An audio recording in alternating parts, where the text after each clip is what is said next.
Third floor থেকে আগুন ছড়িয়েছে। সকাল থেকে যে ব্যবসায়ীরা দেখছেন তাদের দাবি এমনটাই, এখনো পর্যন্ত দাউ দাউ করে জ্বলছে আগুন। আর প্রসঙ্গত এই থার্ড ফ্লোরেই বসতেন জাহাঙ্গীর খান। স্বঘোষিত পুষ্পা, সেই পুষ্পাকে গতকাল নিজেদের গারদে পুরেছে পুলিশ। জাহাঙ্গীর অফিস না, সরকারি ডিপার্টমেন্ট ছিল। হ্যাঁ, ট্রেজারি বিল্ডিং এখানে সরকারি ডিপার্টমেন্ট ছিল। আর এখানে জাহাঙ্গীর খান আসতেন? হ্যাঁ, একচার আসতো। আর কারা কারা আসতেন? জাহাঙ্গীর আসতো, শওকত আসতো। এখানে সবকিছু লেনদেন হতো, ওদের কাজ পানো, দক্ষিণ চব্বিশ যাবতীয় কাজ সব এখান থেকেই হতো। আর থার্ড ফ্লোর থেকে স্টার্ট হয়েছিল। থার্ড ফ্লোর থেকে স্টার্ট। থার্ড ফ্লোর ওখানে জিনিসপত্র, নথিপত্র কিছুই নেই, সব তো শেষ। সরকারি বিল্ডিং এ যেখানে বসতেন জাহাঙ্গীর খান, সেই জায়গায় আগুন।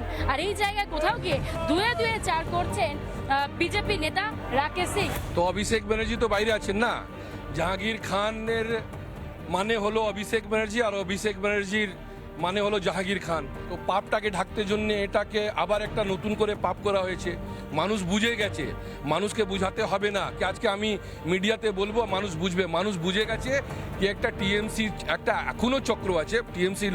টিএমসি দর্দি লোক পুরো গাদা কাগজপত্র এখন ছিল। পুলিশ তদন্ত নামবে, তো এভিডেন্স চাইতো, এই এভিডেন্সটা লোপাট করে দাও।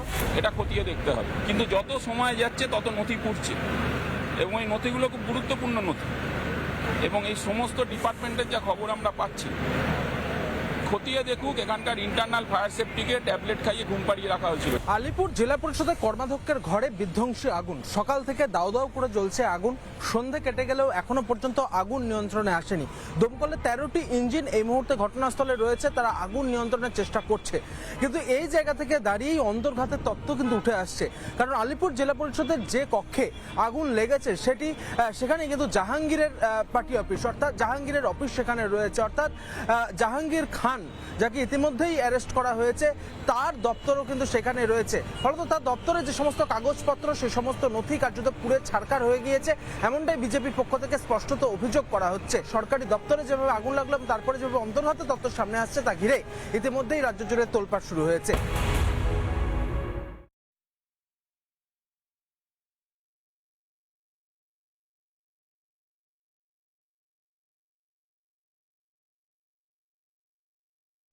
নানা ধরনের কন্টেন্ট দেখার জন্য লাইক করুন, শেয়ার করুন আমাদের ফেসবুক পেজ, সাবস্ক্রাইব করুন আমাদের ইউটিউব চ্যানেল।